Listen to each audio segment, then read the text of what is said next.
rolling. That's going to happen at some point. Yeah.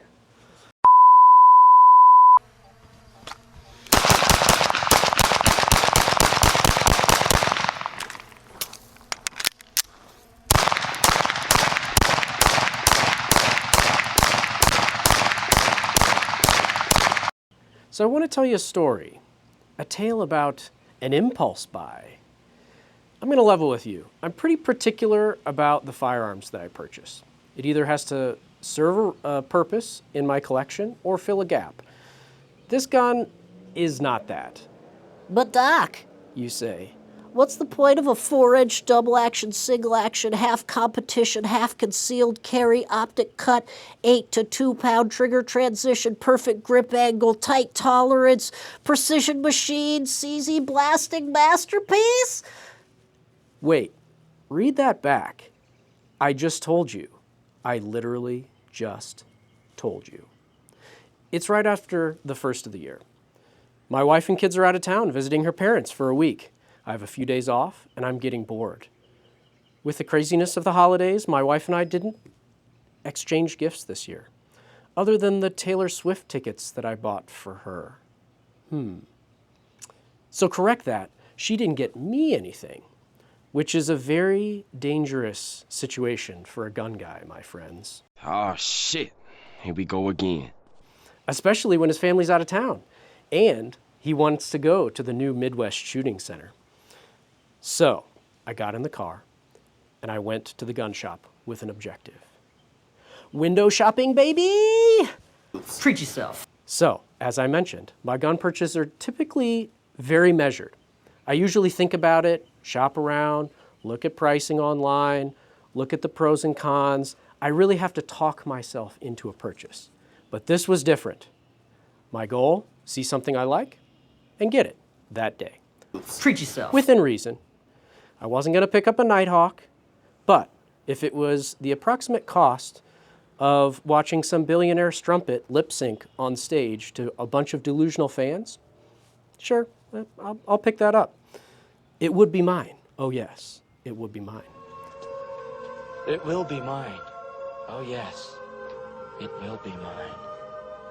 I had no predilection for brand, caliber, long gun versus short gun, but I was getting something today.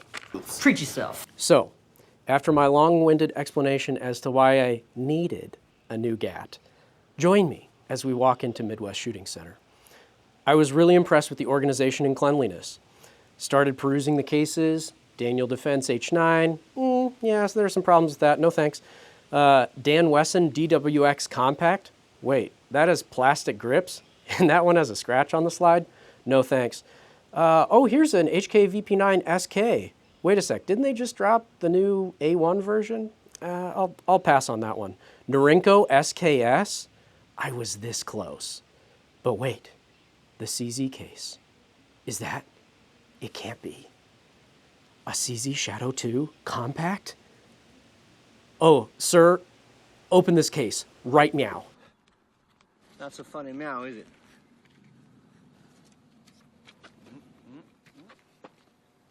Meow.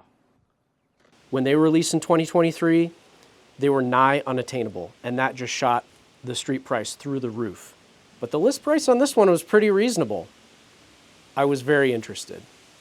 I'd always been curious about a CZ75 variant, especially after shooting my buddy's CZ SP01.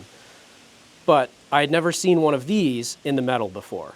Knees weak, palms sweaty, almost vomit on my sweater already. Wife's leftover spaghetti. Not really, but I did get those butterflies from getting a new gun. Hadn't had those in a while. Given that most of my gun purchases are online now, this was a pretty exciting, spontaneous experience. No 2-year lead time, no anticipation, no forgetting that you ordered something 6 months ago and then it shows up at your FFL. This was pure id, pure satisfaction. So the clerk safety checks it and passes it to me. This is no Tupperware gun. Almost immediately, I notice the build quality and all of the design details. Very excellent. Aluminum grip / frame, steel slide, grippy aluminum grip panels on the sides, directional serrations on the hammer. It even had serrations all the way down the barrel to cut down on glare. Already cut for an optic. I mean, this thing had the features. Attention to detail was next level on this production gun. It actually felt better than some custom guns that I had handled before. And now, for the dry fire. Double action, about 8 pounds, smooth all the way through the pull. I didn't appreciate any stacking. But now we got to talk about that single action. 2.5 pounds, snap! Pure glass rod break, incredible. Only a couple millimeters of travel back to that reset. So now we got to talk about the one black spot on this gun. It's that safety. I wish it was a decocker. I really wish it was a decocker. So you know how that a 1911 has that nice click when you put the safety on and off? This was not that. The return of Snooki. Pretty smushy. I am nice, but where the am I gonna go? In the community smush room. Ew. In fact, the safety is not positive at all. It just smushes right into place, on and off. But who are we kidding? This is a double single action gun. You should run it the right way, in double to single transition. And those directional serrations on the hammer allow for pretty easy decocking. So the decision was made. Barring the safety, this gun was it.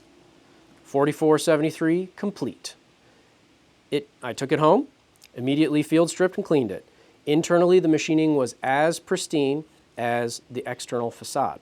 Tight tolerances necessitated using one of the mags to actually push the slide stop out, which is actually how CZ recommends that you take down the firearm. It's very, very tight. Once I reassembled it, I took it to the range. Maybe a touch snappier than I expected it to be, but still way better than any of those polymer guns that I was used to shooting more recently. Reference the Glock video. So, now came the exciting part of the journey. Assembling all the doodads to put on the firearm. I ordered an LAS concealment holster, excellent fit, and really good customization on their website. Also, I noticed how comfortable it was to carry the gun of this size in that holster. I was pretty impressed. In addition to that, I ordered some lock grips as well as a lock mag release. Custom color matched, of course. They were very easy to install, and they greatly improved the grip as well as the functionality of the firearm. Now, for the first hiccup in the owning experience, we all have these stories. Something doesn't fit right, the parts don't go together, you purchase the wrong accessory, that kind of stuff. That's the story of this optic plate. So, the plate system, there are a lot of options out there. And there are a lot of angry Reddit posts out there about these plates as well. Unfortunately, there wasn't a common thread in any of the posts. All the companies that make them, there are people who love them and hate them. So you really have to just go through and find what you think is right for you. I wanted something with backup iron sights, so I was between two companies, Impact Machine and C&H Precision. The Impact Machine one looked pretty good, and it was actually on Ben Stoger's website, so I went ahead and picked one up. Unfortunately, when I got it, something was amiss. So when I bolted it in place, I noticed that there was a light gap underneath the plate, forward and aft of the screws, almost like warping of the plate. Not a good sign. And when I torqued it down to spec, it got even worse. So the fit was absolutely horrible. I have gaps. I have gaps in my teeth. Fortunately, I talked to the owner of the company of Impact Machine, and he was willing to give me a full refund. An excellent business practice. I appreciate that. So I went back and looked at the C&H Precision plate. Unfortunately, it was about $100 more, but I was able to return the Holosun EPS that I had purchased. And so overall, I think I saved about $100 because I already had an RMR lying in wait in my gun closet, like every gun guy does. just waiting for a gun. So once I bolted on the C&H precision plate, I noticed that the fit was perfect. There were no light gaps, there was no slide of the plate in the optic cut, and the optic fit perfectly on the plate. It was a match made in heaven. So threw the RMR on there, torqued it down, and then I had the torturous waiting period of 24 to 48 hours while I let that Loctite cure. Patience, patience. So take it to the range with the dot installed, and I start blasting. We got some upgrades on the CZ Shadow 2 Compact. Got some lock grips as well as a lock mag release button and a C&H Precision plate with backup irons. Pretty nice.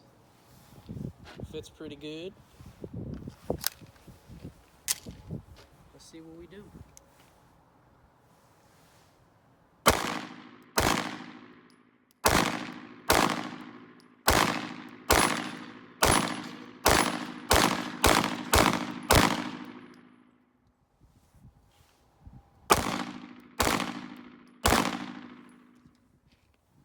Dude, it's good.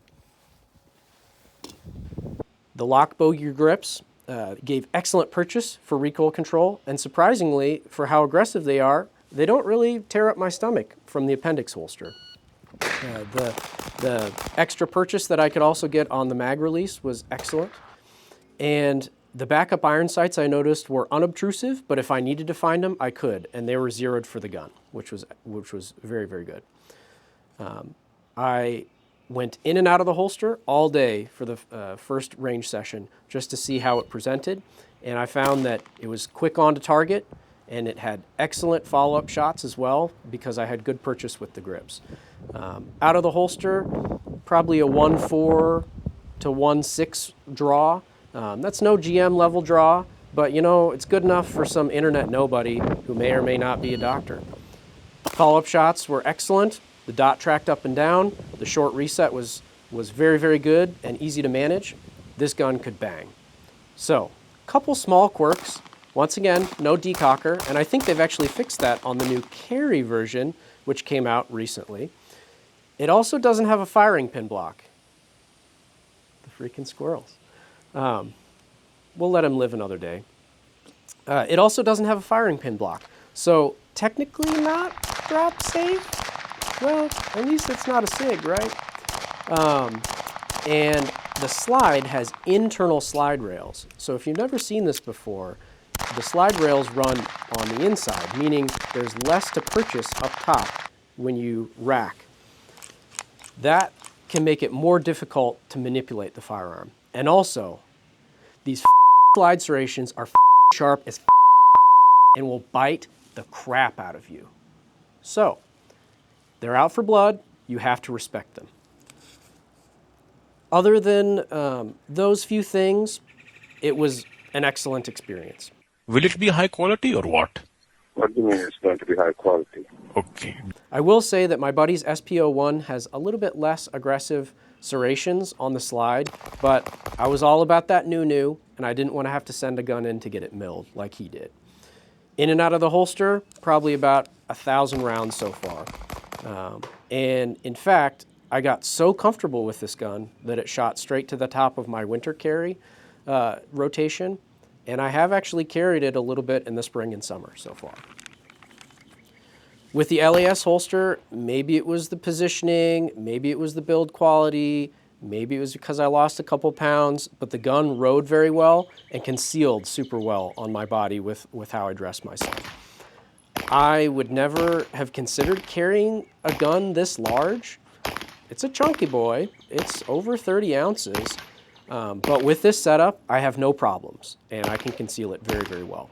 As compared to some cheapo polymer gun, it is a lot less snappy, and it is way easier to shoot. It just hits different.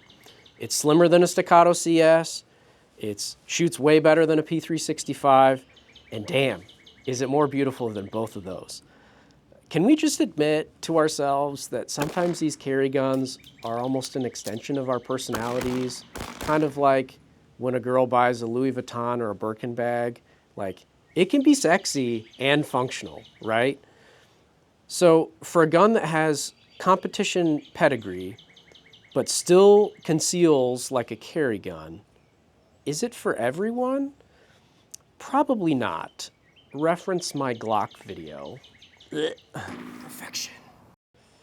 But is it a sexy, smooth shooting, all metal, great trigger, superiorly ergonomic, easy carrying, excellent looking, fun as heck to blast, premium concealed carry piece?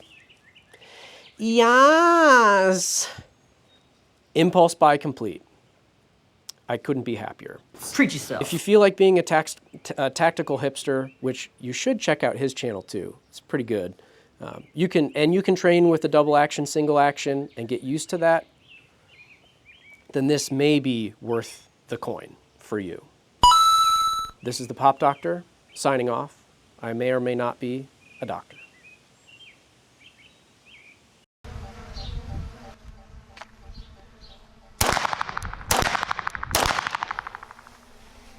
Don't you f***ing do it. Don't you f***ing do it.